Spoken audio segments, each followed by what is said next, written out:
All right, everyone. Welcome once again to the Faces of Business. I'm your host, Damon Pistolka, and I am so excited for our guest today because I can't really believe it. We've got none other than Jeff C. West here, renowned author, speaker, and international sales and leadership coach.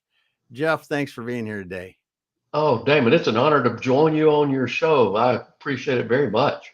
Yeah, man, I'm so excited to talk today because very seldom do I get to talk to people that have helped as many salespeople as you, and in the ways that you help them. Very So let's start out like we always like to on our show and learn a little bit more about Jeff. How Jeff got into sales, and then how did you make that jump into sales leadership coaching and being an author?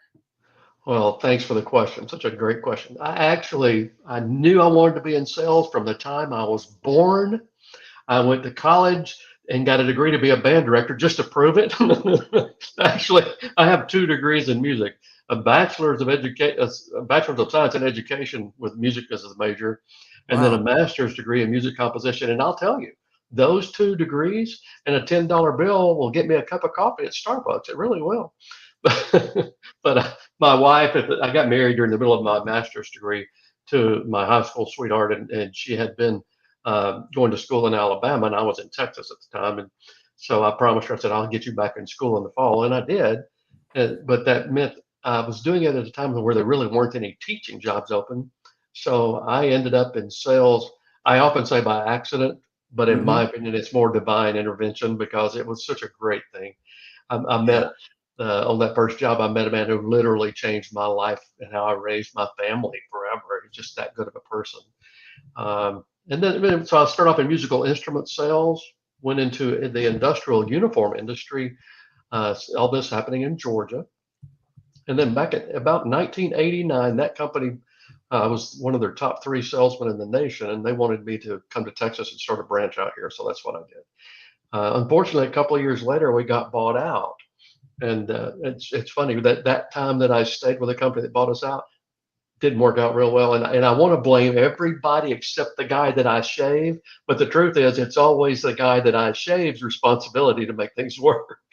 And so I did that for a little while, but then I ended up going self-employed from that point forward. That was about 93, and I was in the insurance industry. I was actually with a very well-known brand in the industry, a Fortune 100 company, and I worked my way up through the ranks. And at the 10-year mark, I became a state sales manager in Texas, and did that for the last 10 years that I worked in that industry. Mm-hmm. And I had decided that I really wanted to go ahead and retire from that. And writing has always been a passion. And I was happened to be really good friends at that point with a guy named Bob Berg. And I know you know him, and Yep. I'm sure most of your audience does. And he gave me such great encouragement about the book because I sent him a copy. He was kind enough to read it, even though the man's so busy he can't say yes to everybody. But he was very kind and such a good mentor to me, and we've just become like brothers over the years. And so we do a Nice. lot of things together now, even. That's so good. So that was a big jump. You've been on your own for quite a while. I have. I don't think I would work well as an employee anymore, David, because I've had a saying forever, and I'm cleaning this up for your audience, but it's I'd much rather shave the boss's face than kiss the boss's foot. Yeah. Yeah. And so I don't know that I would be a good employee. I've had companies reach out to me for vice presidents of sales positions and things, and I don't know that I would be a good employee because I can just see me now, somebody who's really not, who gets one has kind of a process that they normally do that's a little bit pushy, and I'd be saying, I don't think so, Sparky. And Yeah. I'd probably get fired anyway. Yes. Yes. So you said then you've written several books, and you've always liked to write. Before we got on, you talked about you always had a passion for writing. When did you first realize that you had a passion for writing? Because I that's not normal. It not like we don't just see people jumping up and saying I had a passion to write and that's why I wrote a book. Well, it's a great question. The bug started with me in high school. I went to Really?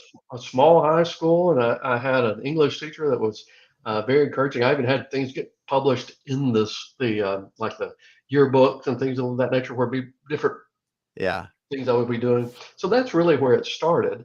And then in my career in the insurance industry, I used to, with my leadership team, every Monday, I would send them out a coaching email for a long period of time. I did this where I would tell a story first and then I would pull a lesson from the story. I was doing an email that was basically a sales parable when you get down to it. And so it was really, I love the creative process. That's probably why I also got the degree in music composition. I just love Yeah. being creative. Yes. How many, you said small high school, how many people did you graduate with?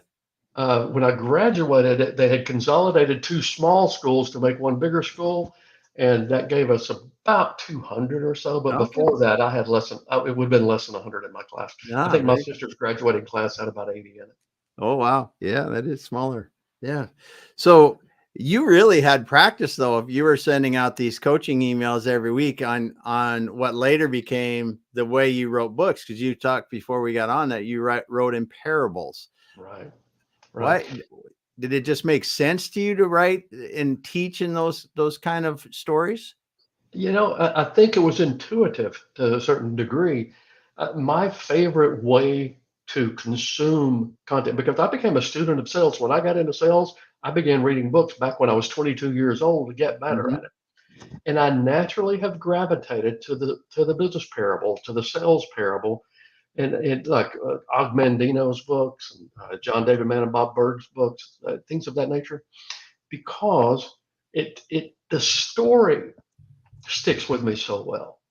Yeah. And so as I began to write, I write a lot of nonfiction as well. Haven't put a lot of books out that way because most of my nonfiction goes out in my coaching emails that I send out each week to people that follow me. But the whole process of writing a parable, it touches people emotionally different. When I'm doing sales training, I'll talk about FusionPoints, and basically, to make a long story short, when people are making decisions, or when including the decision to consume content or to retain it and use the lessons, they're going to make a decision based on the way their brain works. And how we make decisions, your emotional part of your brain communicates with the logical part of your brain. It produces the decision.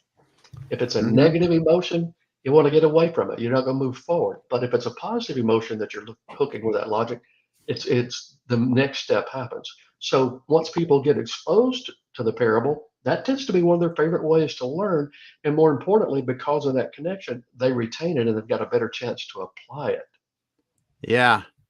Yeah, it is very interesting how the your mind makes a decision to purchase something. Right. It really is. It really is. And the parables, I agree. So what is, other than your own, and we're gonna get the titles of your books. What is your favorite sales book to date ever? The Go Giver. The Go Giver. Yep. I read it a couple times. Yeah, and it's funny, Damon. When I read The Go Giver, I'd already read Endless Referrals. By this point, I already knew Bob. He Yeah. and I were already friends when they came out with the book. And Endless Referrals changed my career. And basically, Bob Berg and John David Mann turned Endless Referrals into the parable, The Go Giver. Hmm. But it's just Endless Referrals itself literally just about saved my career. It was that strong. And I know you're only having a 30-minute show here. I could talk about that all day.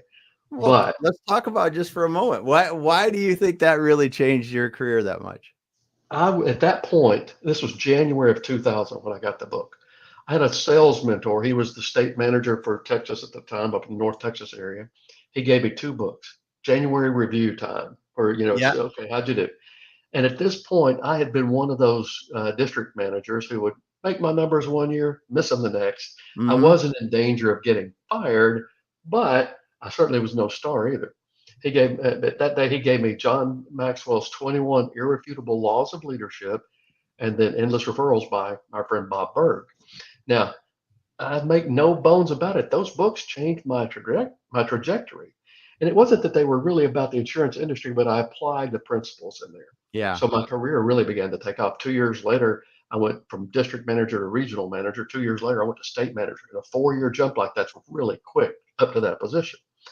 And it was funny. When I was a regional manager, one day my administrator buzzes him. I had been going to the training schools for every month when they would bring in new agents to that company. I would be one of the people who went in and talked to the school. And I would always talk about endless referrals all the time to everybody. Well, I got a phone call. This was probably 2003, maybe. And my administrator buzzed in and she says, "There's somebody on the phone for you named Bob Berg." And I thought, sure, I got a friend pulling my leg right now. I know what's going Yeah. on here. And Yeah. so I take the call and Bob says, "Hi, Jeff, this is Bob Berg." And I said, and I'm quoting, "Sure it is, fella." Bob said, "Excuse me?" I said, "Is this really Bob Berg?" He said, "Yeah, this is really Bob Berg." And so I told him that Yeah. what I just told you. And he and I became friends that day. And it was amazing. But uh, it was one of those life's serendipitous moments. Well, yeah, because now, 21 years later, 20 plus years later, you guys are doing a lot of business together, do a lot of stuff together. We do. And we had gotten to where we talked back and forth about sales a lot anyway. And he actually had sent me an email. My second book had come out. It was a book called "Said the Lady with the Blue Hair" that I co-authored with Lisa Wilbur, who is Avon's fifth highest producer in all of history. Amazing lady. Anyway, Yeah. and Bob had sent me an email about some sales thing he was going to put on LinkedIn. He said, "What do you think about this?" And so I replied. But at the very last sentence of his email, he said, "By the way, save this. When you and I do our parable, this could come in handy." Now, we'd never discussed a parable at that Yeah. point. And so I emailed him back with what my comments about what he was going to do. And I said, "Oh, and by the way, if you're serious, yeah, we're doing this." Nice. Nice. Well, and it's interesting that he talked about a parable himself and you like to write the parables and how that worked out. Yeah, my favorite part is the fiction. My goal, Damon, when I get through, if a reader tells me that they couldn't put the book down, or if they tell me it moved them in some way, and Mm-hmm. when I get that feedback back, because people will email me and I encourage it. It's like the best feeling in the world. That's awesome. That's awesome.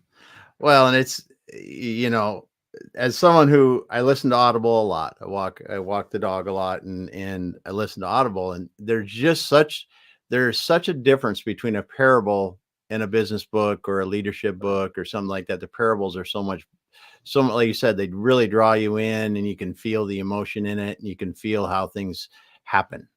Yeah, one of my favorite ways to consume this book. I'm one of these guys. If it's a book I really like and I want to get a lot out of, I'll often get it in every format. I'll get it Yeah. in Audible because when I'm in my vehicle, I'd rather be able to listen to a book. I won't listen to radio. Hmm. Uh, if I'm if I'm on an airplane, I'd rather have it on my phone so I can read it on my phone so I'll get the ebook. But if I'm taking notes, I want it hand in hand. I want to have it in front of me so I can write it. And so, but I think my favorite form on Streetwise to Saleswise, though, that I did with Bob, I think it's the Audible because Bob and I do it. He did it in a studio in Florida. I did it in a studio in Texas, and then we made the magic happen after that. Yeah. But it sounds like you're sitting beside your mentor learning something, and I just love that. Yes. Yes.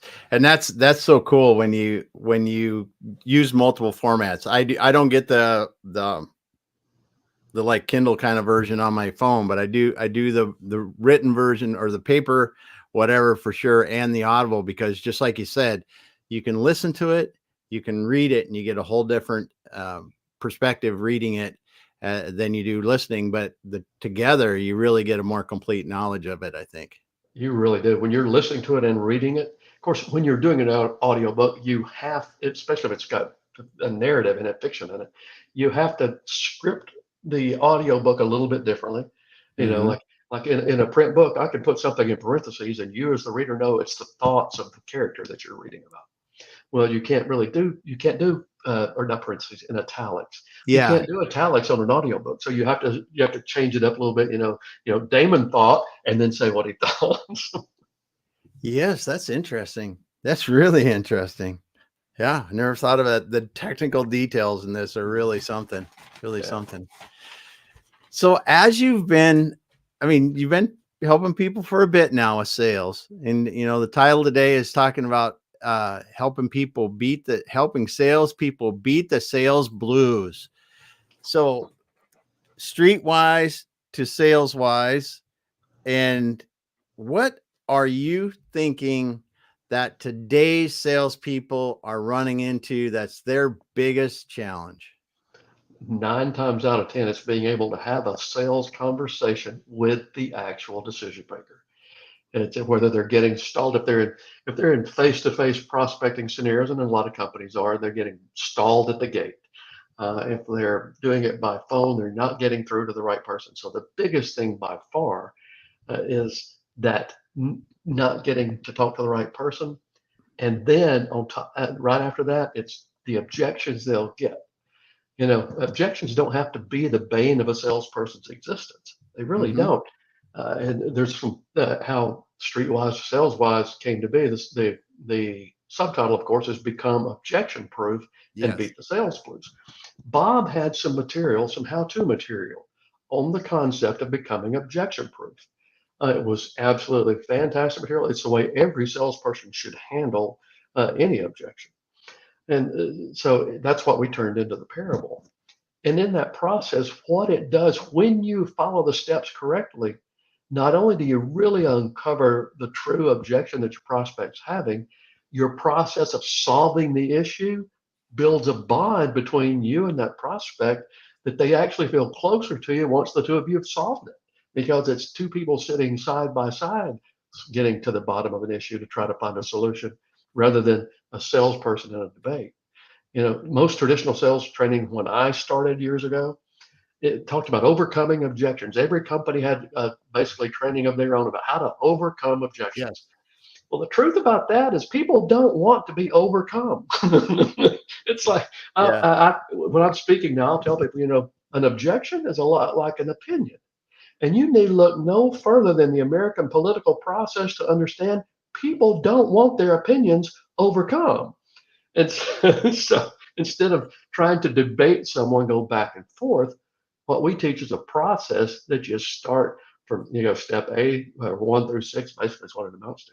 But when you do that in the way we teach it, the prospect mentally relaxes and they give you permission to shift their frame a little bit. They'll see it in a different way based on the solution that you have to offer. And when you get through, they think a friend just helped them solve something rather than a salesman push something toward their way that they weren't really completely comfortable with. Yeah, that's a great way to describe it, because when you feel salespeople helping you like that, it's a completely different thing than when you feel someone's trying to get you to buy something. Oh, absolutely. And when you think about it, in sales, we've really got a position that so closely resembles what I would think of as the old matchmaker's position. We find a person who has a need. They've got some issue they need to solve, whether it's business or it's in their personal life. They've got an issue that needs to be solved. We've got a company or our own service that provides that solution. When we put the parties together, we're like professional matchmakers, and we get paid because we help those two work with each other. That's a really, once you understand that sales isn't about pushing somebody towards something, it's about helping somebody solve something and being focused on them. Sales is a lot of fun. It's not something to feel uncomfortable about. Yes, when you're helping people actually solve a problem, that really is it's a different approach, and it feels good actually as a salesperson to help them. Absolutely, I always say that it was divine providence where I ended up in sales, because I always sold things I believed in. When I was coaching salespeople, I gave them the best of me I could possibly get. I looked at my sales team as my largest client because, we had a lot of clients out there in the marketplace, thousands of them, but my sales team was my largest client, and I needed to motivate them and equip them for whatever they needed to go out and be really outrageously successful. Yes. Yeah, that's for sure. That's for sure. So if we were together and you're and I'm one of your salespeople, what would one of your weekly coaching emails look like? I'm kind of curious. Do you have an example or something that you could kind of pull out? Well, I don't have anything that I can pull up here right now. Oh yeah, no, yeah.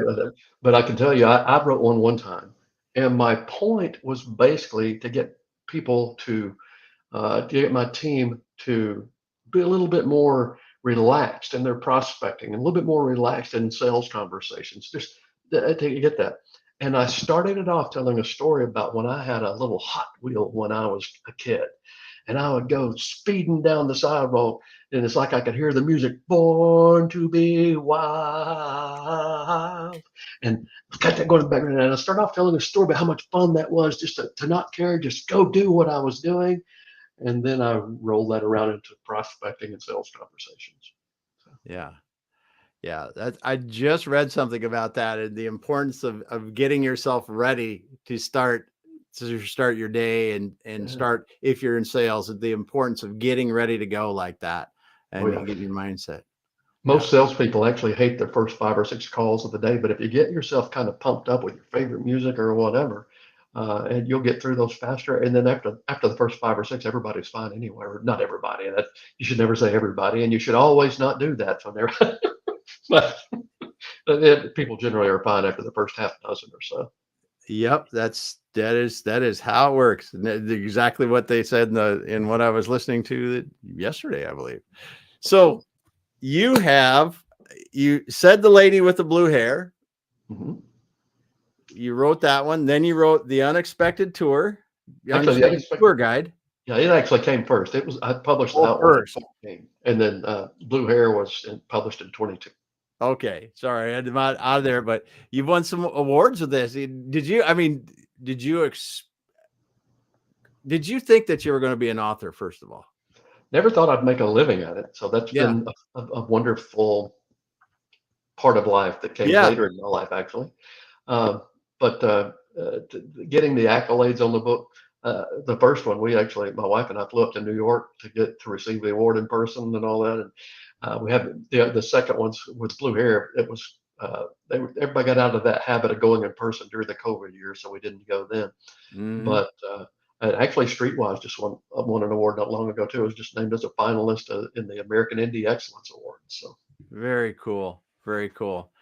I just think it's, your passion starting, like you said, in high school, going all the way through and then turning it into being an author and in an author of parables too, business parables and sales has to be really fun because you're just it, living your dream kind of. it's a joy. I've never. It's funny. I have been extremely blessed to work with some great companies, to have a career that I can move up in. Uh, but I don't think I've ever been more fulfilled and happy than I am right now. It's a combination of the writing. I'm still doing speaking. Bob and Kim Angeli and I, we all do an event, but and I do some coaching. But my happy spot is when I'm sitting in here writing storylines and making a book work.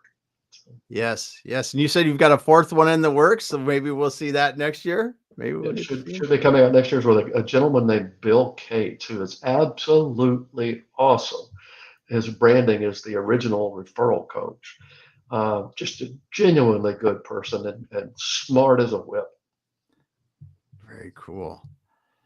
So we talked about this before we got on, but you guys have something called Sales Wise Live coming up in September in West Palm Beach, September 22nd to 24th. What's that going to be about? Oh, thanks so much for asking about that. Bob Berg, Kim Angeli, and myself, the three of us do an event in West Palm Beach. We did our first one in June. We're doing the next one September 22nd through the 24th. And then our plan is to try to do them quarterly, probably. Uh, but it's a 2-day intensive sales mastery workshop, not something where you're just having speakers on a stage and you take notes and you clap. Yeah. I mean, you're nice and all that. No, no, no. We are in the audience with you during this, and we're working on things. And when we go over something, we say, okay, now let's get this done. It's more like a sales training, sales mastery workshop. This last one, we had small businesses like attorneys that were working on building their practice that came to it. We had real estate agents. We had Mm-hmm.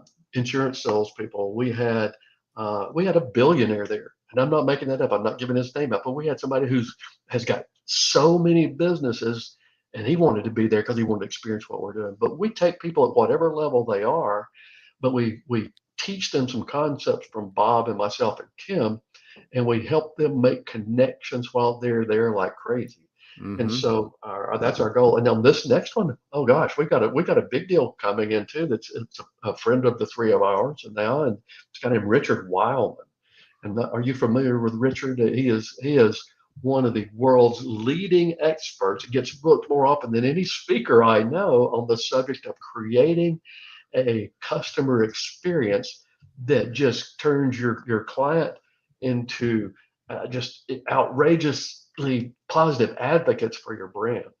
And he's actually going to come in and do a little segment for us on Monday. We start on Sunday night, basically, with a Yeah. dinner where we have everybody come in, and it's just fun. And every meal, we don't go hide. We come out there and have the meal with the audience. So we do that on Sunday night, and then Monday and Tuesday is the actual sales conference itself.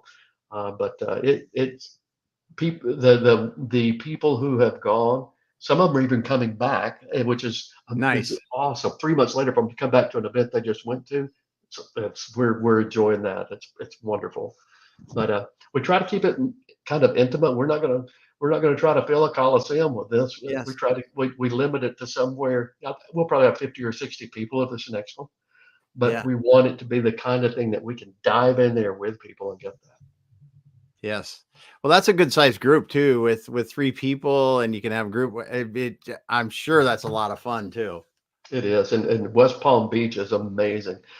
This last one, our venue, we were up on the top floor of the hotel. That they can vary where we are as a rule, but we were on the top floor, and we're looking out the glass windows at what other kind of windows there would be, I don't know, but we're looking out the windows at the Intercoastal Waterway and Yeah. huge yachts in the Atlantic Ocean at Palm Beach out there in the distance.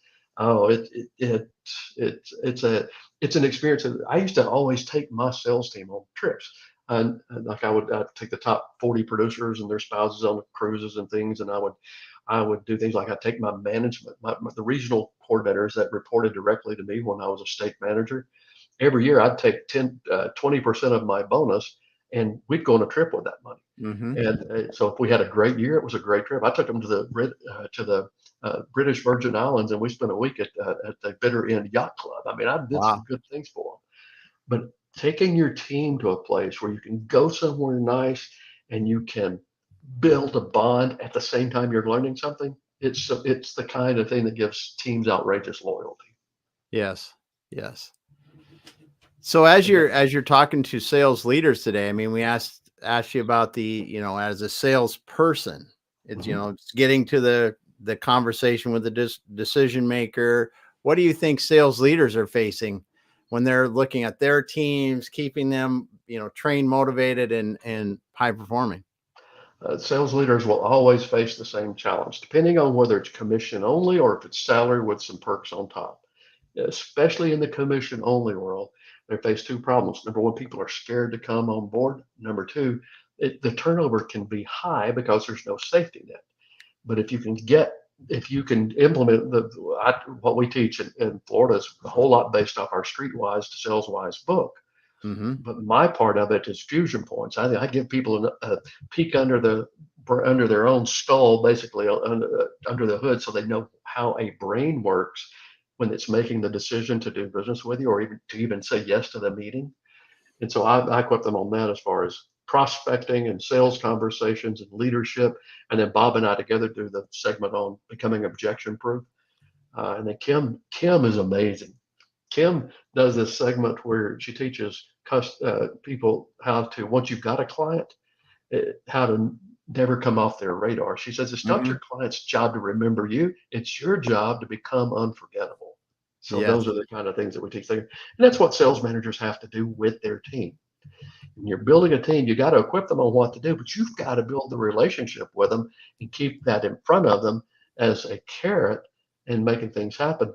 Because if you don't, if even if they can make money at it, if they're not happy, you're going to Mm-hmm. lose them anyway. And 20 years of my life, I led a volunteer army in the insurance industry, so I think you learn what works. Yes. So hope Yes. everybody, it's saleswiselive.com is that website. I hope everybody Oh, decides to bring their team there. Yeah, that's right. And then the website for that event is saleswiselive.com if anyone's interested. So, and that is again September 22nd to 24th in West Palm Beach. It's going to a small intimate group. You're going to be working with Bob Berg and Kim. What's Kim's last name?